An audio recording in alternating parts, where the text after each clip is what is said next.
दोस्तों, आज की वीडियो में आपको दिखाएंगे 25 नंबर का जो स्पाइनल नीडल है। ये मेनली स्पाइनल एनास्थेसिया के लिए यूज़ किया जाता है। अगर किसी ऑपरेशन स्पाइनल ब्लॉक करके देना होता तो ये यूज़ किया जाता है। इसको स्टाइलेट कहता है।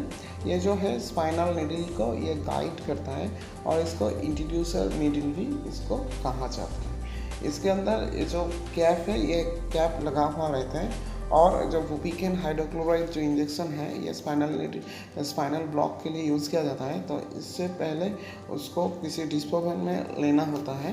तो पहले एक चीज़ बता दूँ, कोई भी डिस्पोजल हो यूज़ किया जाता है, लेकिन जो ड्रग है वो ड्रग फॉर लिमिटेड ऑपरेशन, ठीक है। तो पहले ऐसे फिक्स्ड करना पड़ता है। तो फिक्स्ड करने के बाद वो जो ड्रग है, ड्रग किसी डिस्पोजल पर लेकर ये जो इंट्रोड्यूसर नीडल नहीं, ये जो स्टाइलेट, वो इसको खोलना है। खोलने के बाद ऐसे फिक्स्ड करके लोअर बैक में जो स्पाइनल कॉर्ड के अंदर से इसको पेरिप्रो स्पाइनल फ्लूइड है उसके अंदर ये नीडल इंसर्ट किया जाता है। तो इंसर्ट करने के बाद ये जो ड्रग ये पूरा का पूरा अंदर पुश किया जाता है, ठीक है।